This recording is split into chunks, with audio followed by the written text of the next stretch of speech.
Wild Animals in South African Game Reserves. We hope that you will find as much enjoyment from it as we found in the researching of the information. It is a privilege for us all to be able to enjoy travel and to see and learn on our journey through life, enriching us as we go.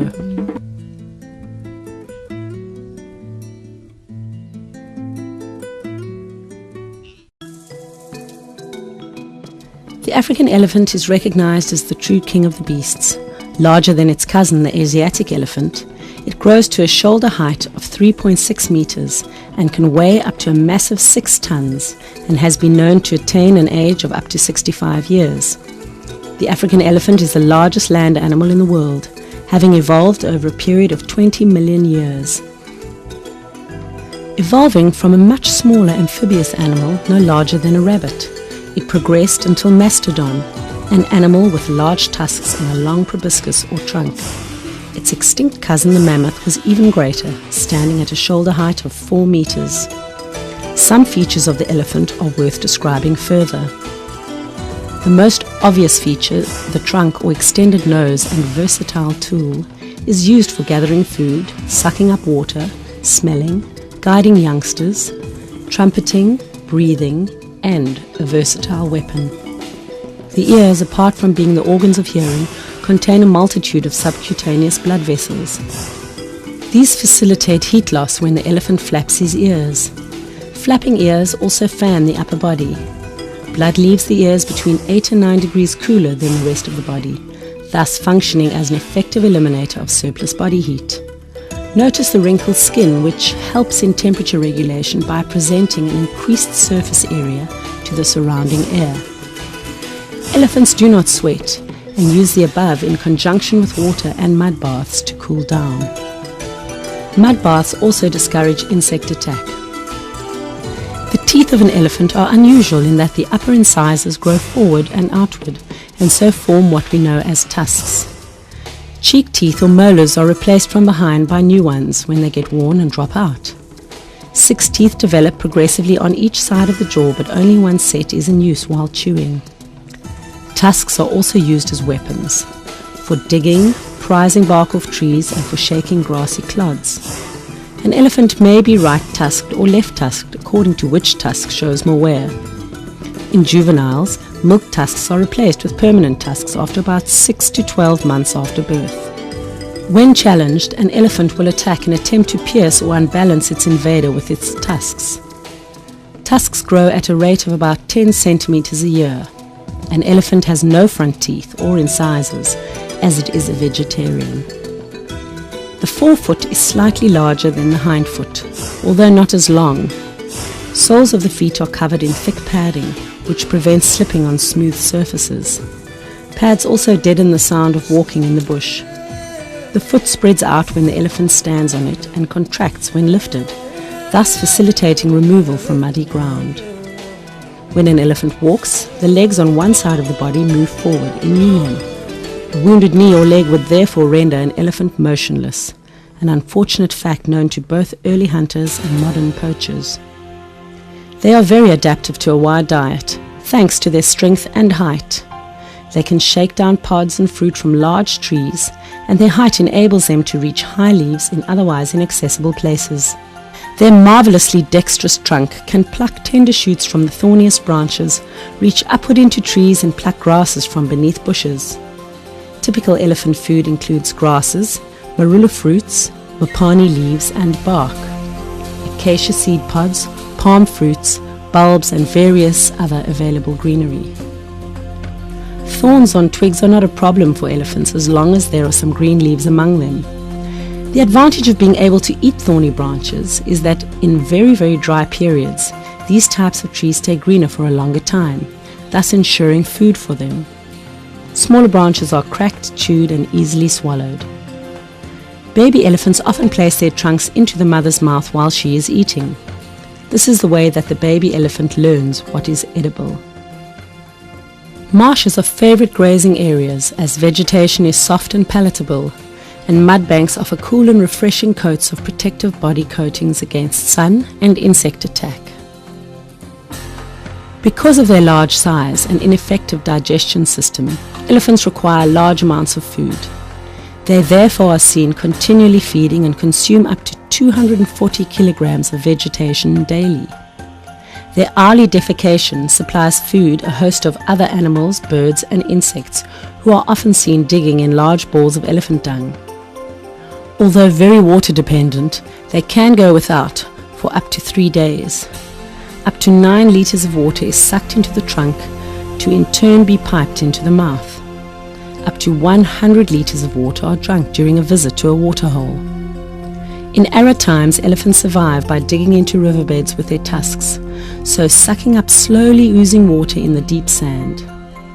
Elephants do not favor dirty water, and they prefer to wait for muddy drinking water to settle. These holes are jealously guarded by all elephants. Breeding usually takes place in the rainy season when the female reaches about 14 years of age. The cow leaves the herd with 1 or 2 attending females to calf. During poor conditions, maturity occurs later. After a gestation period of 22 months, 1 or sometimes 2 elephants are born. At birth, a youngster may weigh in at 120 kilograms, and the mother will suckle her calf for about 2 years. Once the calf is born, the mother often takes it to the rest of the herd to meet them. The other elephants all greet the new arrival with much excitement.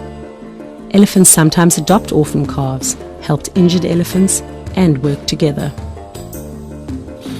The newly born calf can usually stand upright on its own within an hour of being born.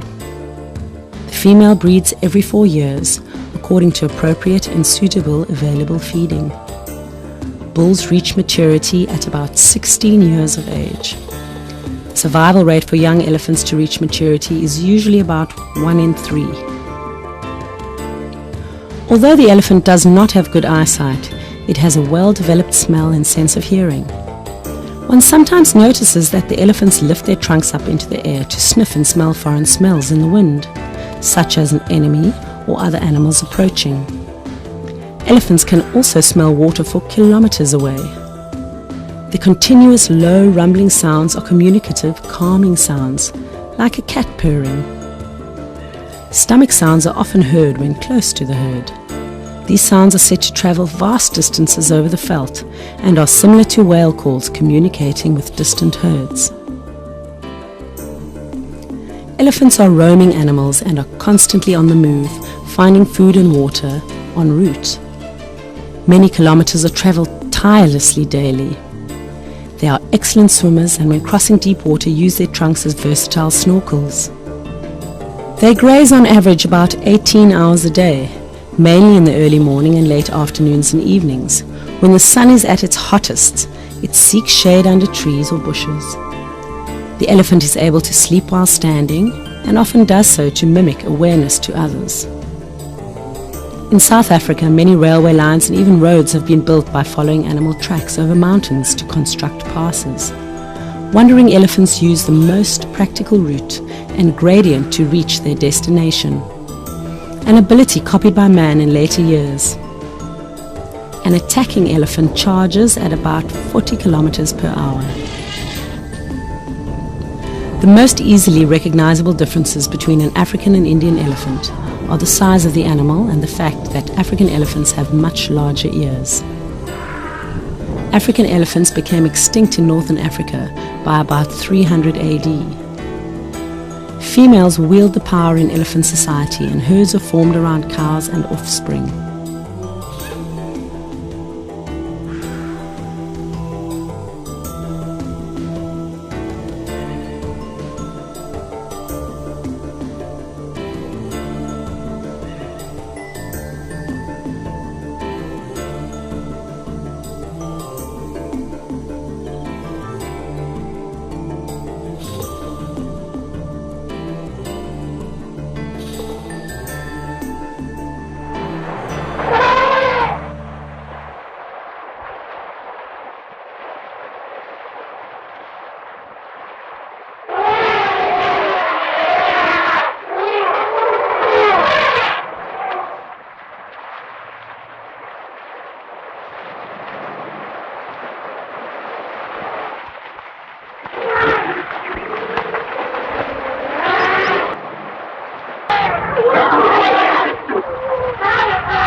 White rhino.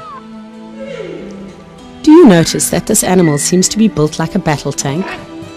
The white rhino, also known as the square-lipped rhino, is the second largest animal living on Earth, after the African elephant.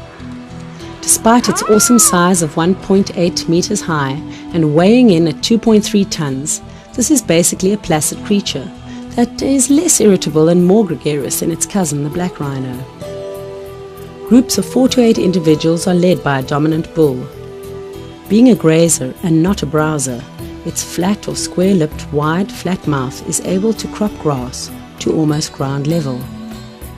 The term white is thought to have been derived from weit, or wide in Dutch, as their mouths are often wide compared to the black rhino, and wide has subsequently been changed in history to white.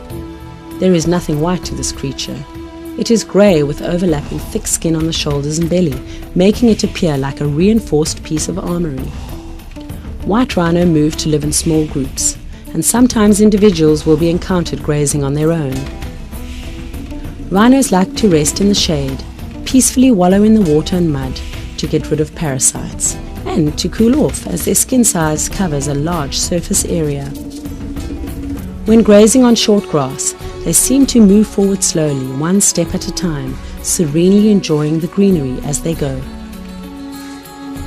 White rhino drink water only every 2 to 4 days, and then will drink as most other animals do, either early in the morning or late afternoon. There seems to be no rush in their lives. Like their cousin the black rhino, they are myopic, which means they are short-sighted.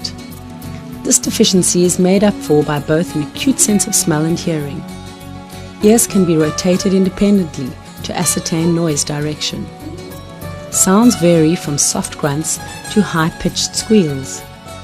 The rhino's constant companion is the red-billed or oxpecker, which helps control tick infestations.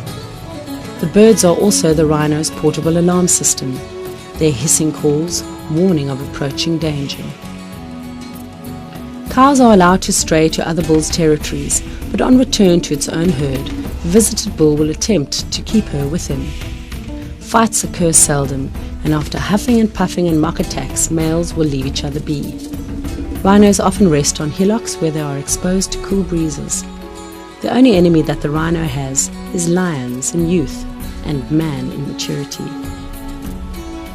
White rhino cows come into estrus for the first time at 6 years.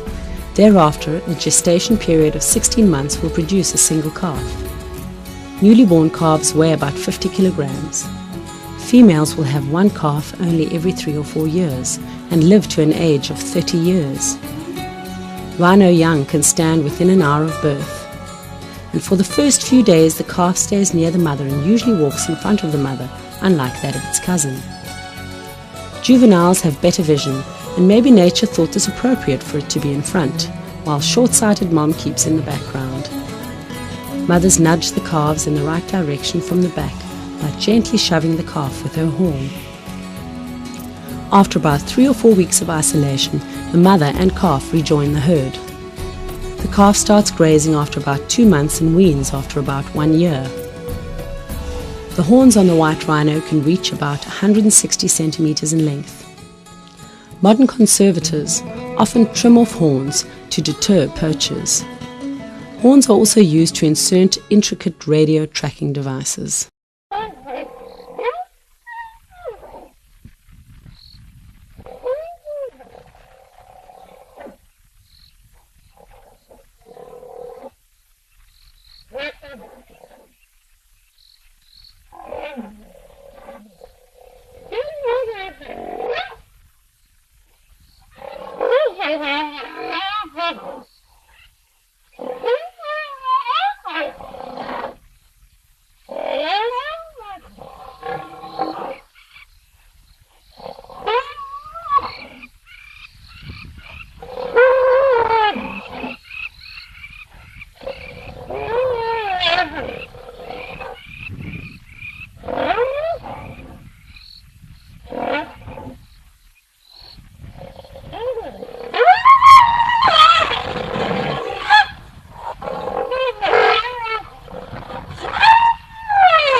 Lion.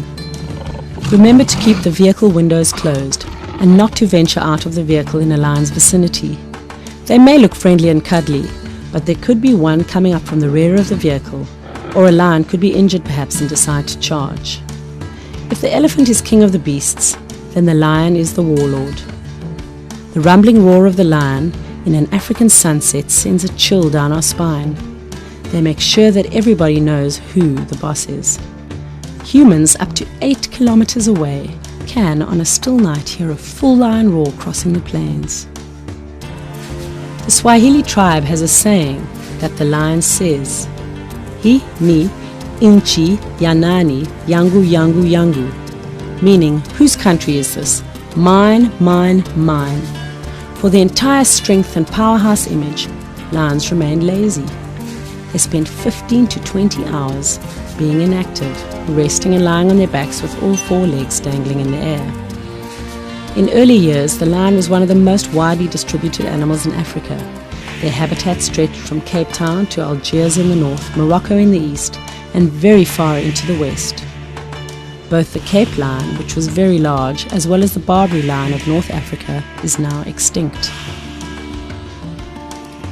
The lion is the largest of the African carnivores, with a powerfully built muscular body, an impressive blonde ginger or black mane on its neck, which can extend to shoulders and belly. The average adult male lion is about 3 meters in length, and the adult female about 2.5 meters in length, and they weigh 240 and 180 kilograms respectively. Yes, the lion is predominantly a hunter, sometimes a scavenger, and this team function is generally initiated by the female, who often goes for the kill herself. Their prey includes impalas, zebra, waterbuck, kudu, giraffe, wildebeest, and even buffalo. They are opportunists and will steal kills from other predators should the opportunity arise. When lions hunt, they stalk and spread out to try and surround their prey. Once a prey is isolated and determined, a short charge is made. Often these charges are unsuccessful. Lion very seldom charge for long distances. Consequently, if the prey can manage to outrun the lion for a length of time, the chances are good that he will not be caught. The prey may be killed in a variety of ways. For smaller species, a neck bite suffices, but for larger ones, the throat is often seized and strangulation follows if the actual bite does not kill.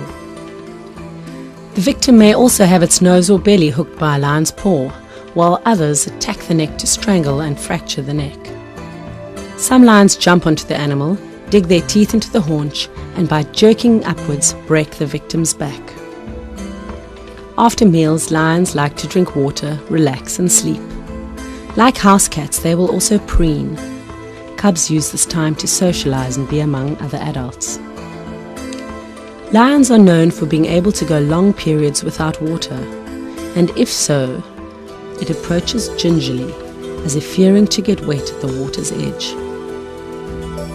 They live in groups known as prides, which can vary between 4 to 30 individuals, and the size of the prides fluctuates according to the size of their area, as well as the abundance of game to capture.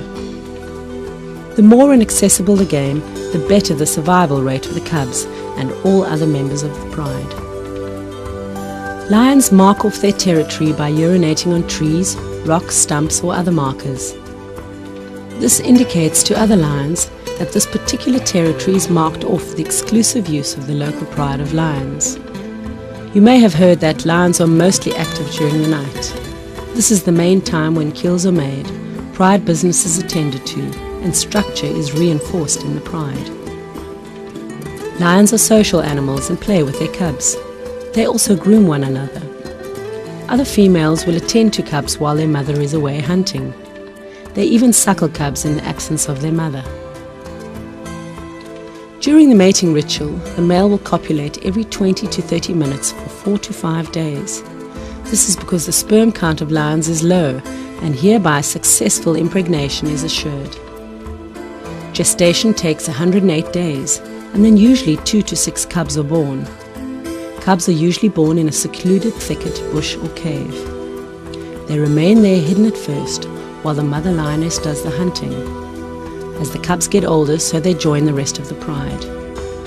They are weaned at 10 weeks, and are very close to their mothers until about 18 months.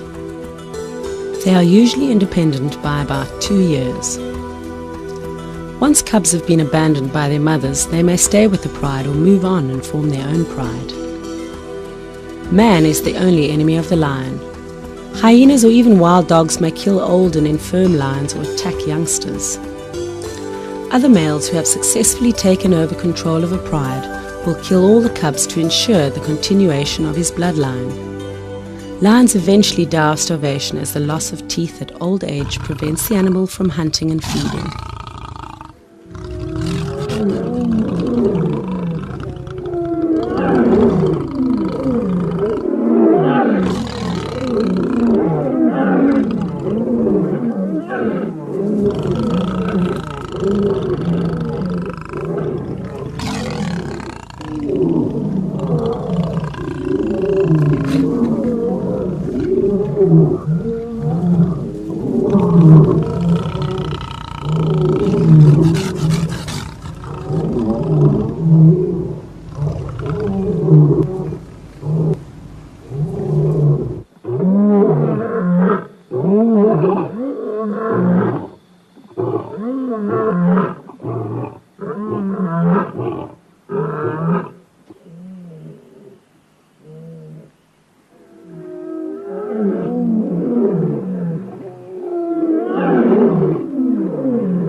Buffalo.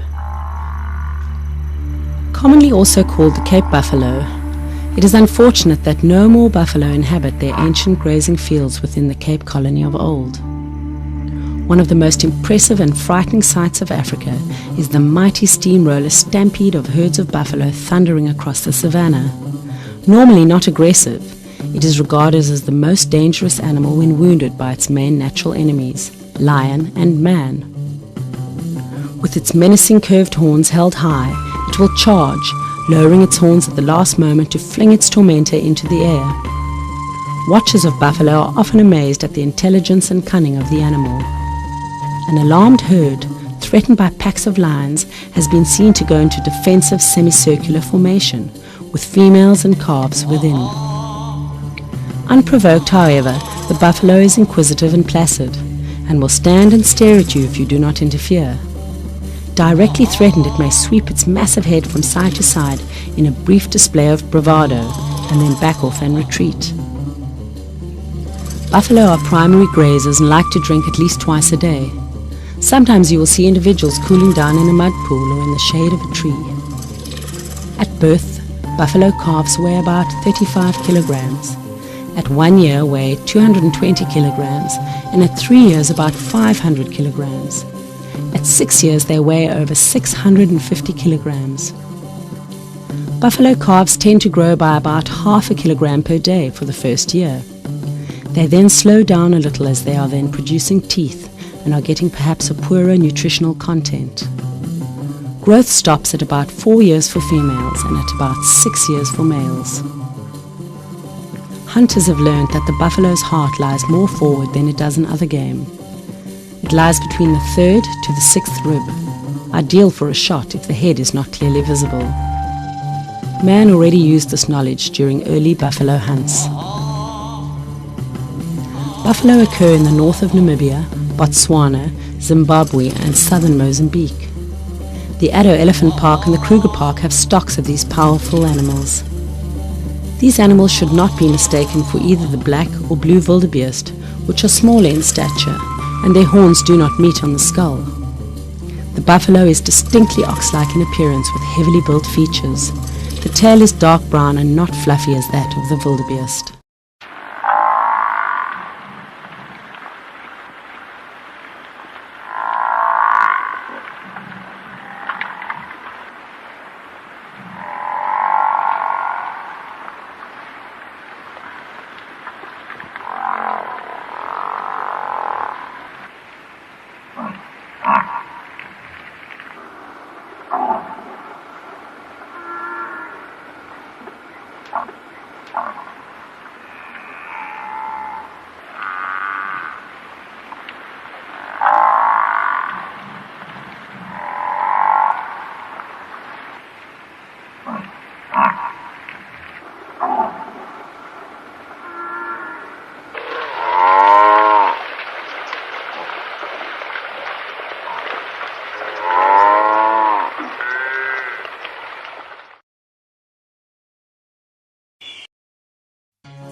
Giraffe. Imagine 3 adult men standing on top of each other, and then you can picture the average height of an adult giraffe. Having your shoulders 3,5 and your head a full 6 meters above the ground means that nature has endowed this beautiful animal with remarkable traits. From the top down, the eyes instantly draw the viewer's attention due to the large and abundantly lashed eyelids. This pleasing and friendly feature is the start of the soft, delightful and elegant perception portrayed to man by this animal. Africa is home to the giraffe. The eyes are positioned in such a manner in the skull and protrude at such an angle that the animal requires minimal head movement necessary to see in any direction. The pair of blunt protrusions from the head are not horns, but skin-covered hair protrusions. Some animals even have 2 sets of horns, borne by both male and female animals, one set smaller than the other. Its vascular system is so equipped that blood moving to the brain due to the long distance between the brain and the heart does so via arterial valves. These valves ensure that blood moving uphill cannot fall back due to gravity. Like humans, the giraffe has 7 neck vertebrates, which are however greatly elongated. Surprisingly enough, the common field mouse also has 7 vertebrates in its short neck. The long, flexible, dark and long muscular upper lip are used to rip leaves from branches. They also eat twigs, fruit and seeds. And like cows, they chew the cud, which is food that has entered the stomach but has been regurgitated to the mouth for a second chewing. Giraffes typically have chestnut brown blotches against a buff background, markings that blend with dappled shadows of tree branches. Their backs slope from the shoulder to the rump, and as they age, their color grows darker brown. Each animal has individual markings which may be used for individual research recognition. Giraffes have a keen sense of smell, hearing, and an outstanding sense of sight. Giraffes gallop with the hind feet reaching in front of the forefeet and the neck swinging wildly, giving the appearance of slow motion. They are capable of running up to about 55 kilometers per hour, but are not leapers or jumpers like most other animals. Owing to their weight, which is about 900 kilograms for females and 1400 kilograms for males, they are unable to traverse boggy swamps or sandy riverbeds. On dry, hard land, they range for hundreds of kilometers from water. Unlike other animals, they do not migrate in winter because they get enough sustenance and moisture from leaves. They can go more than a month without a drink, and the few times they do drink, they must spread their long forelegs wide to reach the water. For this reason, giraffes very rarely graze grass. They emit a low, soft moan to communicate. They usually sleep in the standing position and are peace-loving animals. Lions are the chief predators but need to get past the vicious kicks dealt out by large, heavy hooves. These hooves are deadly and can kill lions. Crocodiles also present danger when drinking at waterholes. Feeding and movement takes place during the cooler parts of the day. Favorite trees can be noticed by the hourglass shape that forms due to regular cropping. An interesting fact is that overgrazed trees develop bitter tannins to reduce cropping, giving the plant an opportunity to recover from heavy grazing. The gestation period for giraffes is 15 months, after which one calf is born. This birth is delivered in the standing position, and the calf falls about 1.8 meters to the ground. This is said to ensure separation of the umbilical cord. The calf is usually mobile within 20 minutes after birth, and they reach maturity at 5 years of age. Giraffes prefer savanna habitat where they graze predominantly on acacia species. They avoid very dense bush and forest. They move in herds of up to 30 individuals. Males fight for dominance by standing next to each other and by swinging their heads, ram their necks with the force of a collision that is audible kilometers away. Their horns are also sometimes used during an upward movement on the offender's neck. Giraffes are social animals and are often seen sharing their habitat with baboons, zebras, kudus, impala and wildebeest. They interact socially by gently necking. This is evident especially when they are courting. Necking is a gentle, drawn-out stroking action.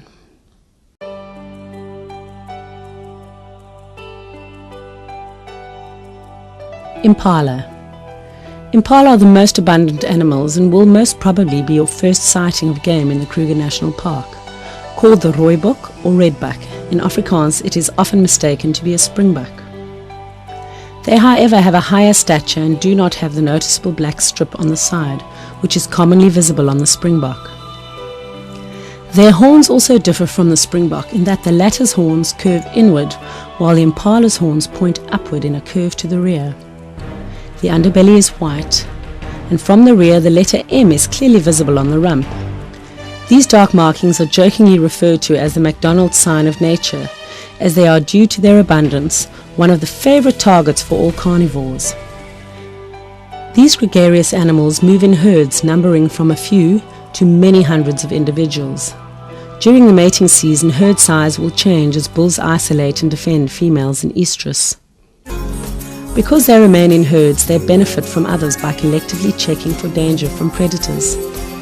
Large herds also confuse predators, and only sick, old or lame individuals that cannot move at the pace of the herd, thus becoming prime targets during predator hunts.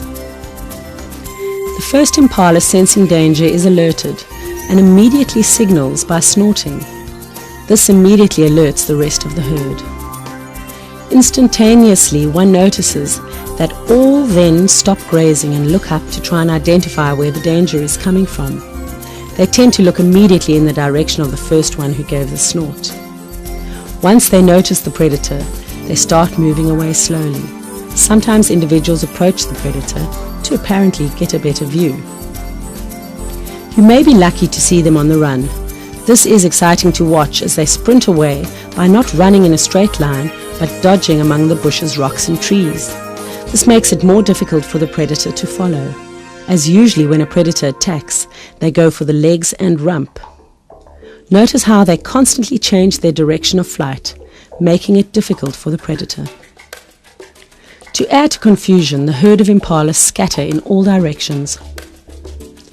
Herds on the run are a sight to see, as they can leap up to 3 meters high in the air and jump up to 12 meters across obstacles. This makes it difficult for the predator to keep track of the prey. The herds are managed by the bachelor, and juvenile and female impalas belong to the superior male. Breeding takes place in autumn, and at this time intense rivalry builds up between adult males with loads of snorts and grunts. They will resort to threatening displays, horn thrusting, and occasionally fatal duels with each other. When a lone male impala intrudes upon an existing herd, it is allowed to pass through the herd untouched, providing he does not interfere and keeps his head lowered and his ears back. The others will then leave him alone and let him pass through safely. Dogs also do this too often. If he shows any interest in the female, he is quickly driven off by the dominant male. The impala is known as nature's high jump expert. This beautiful prancer has the grace of a ballet dancer, yet is extremely elusive and gentle. When moving slowly, you will notice that it moves with a slight hunched back, while its tail presses tightly against its hindquarters. His ears flick frequently and lots of foot stomping also takes place. Impalas are hunted by hyenas, leopards, lions, cheetahs, jackals, wild dogs, pythons, and large eagles.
Kudu.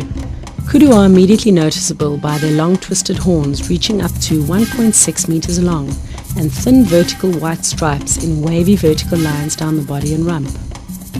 They have large ears and a white stripe across the face from eye to eye. They have a white fringe of hair from the throat to the base of the neck. Their long twisted horns are more prominent on the male than on the female, who have no or very small horns on their head. Adults weigh up to 250 kilograms and live for about 15 years.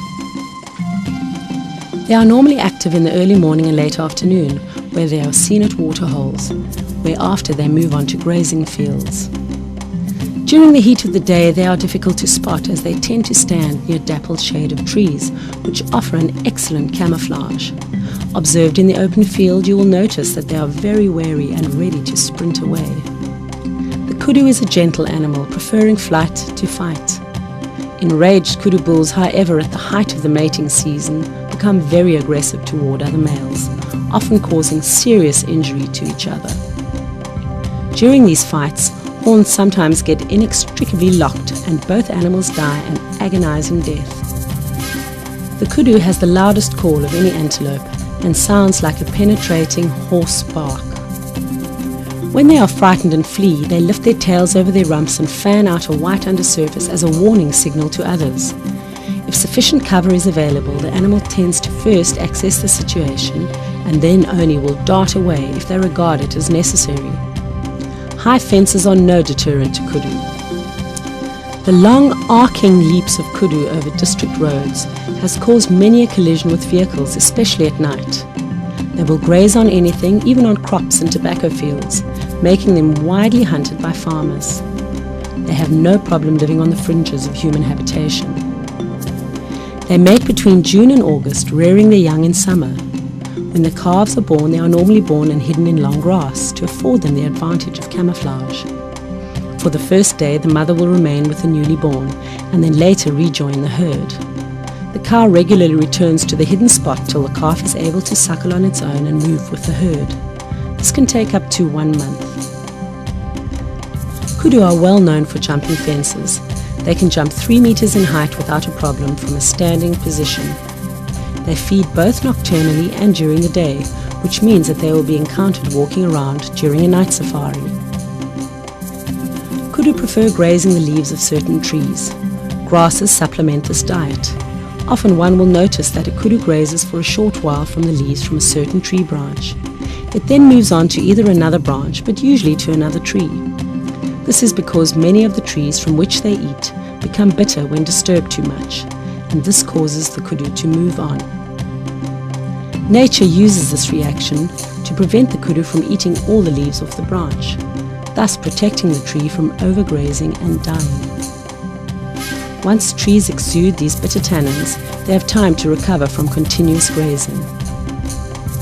Leaves are the producers of energy by means of photosynthesis, so they are vital in continued growth and health of the plant. Sometimes they are seen to dig up soil with their horns. This is part of the mating ritual. Kudu prefer savanna woodland with scrub forest and prefer moving close to rocky outcrops and riverbeds.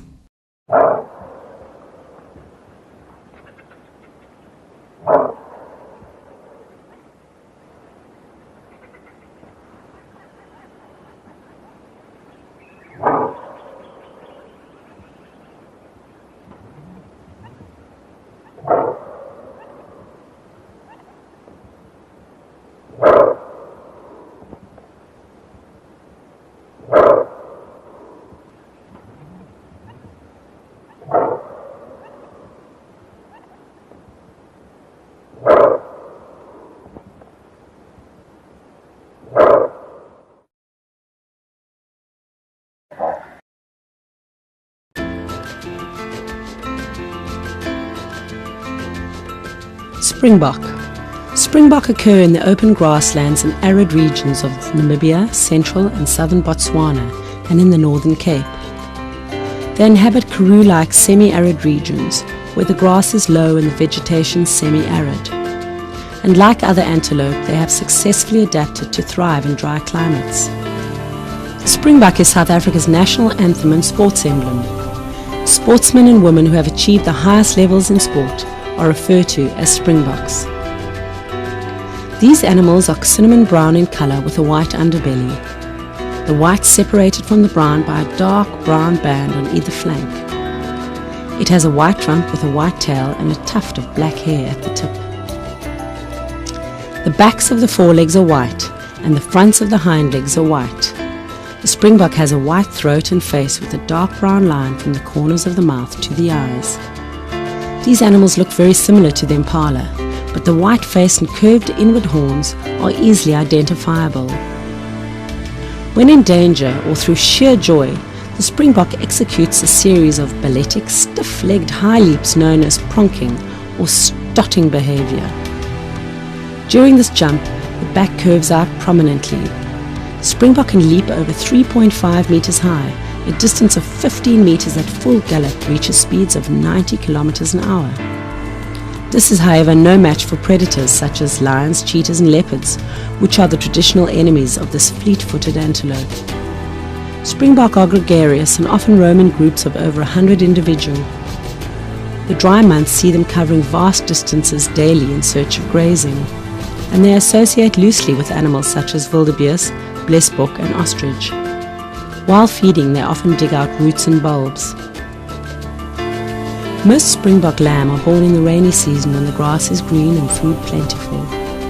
The mother hides her newborn offspring in bush or long grass for where a day or two it remains absolutely still. After 3 days, the lamb is able to flee when disturbed or threatened. Historians have often written about the renowned treks of the springbok. Thousands upon thousands of individuals would migrate over considerable distances, moving instinctively towards areas where rain had fallen. They are known to follow thunderstorms to first-hand enjoy new green shoots. These so-called tidal waves of animals are unfortunately not known today anymore. Springbok venison is highly regarded and is in demand both locally and abroad. South Africans love springbok biltong, which is a dried and spiced strip of meat, a real delicacy. These animals are ideally suited for game farming and be contained by ordinary fencing and have a high reproductive rate.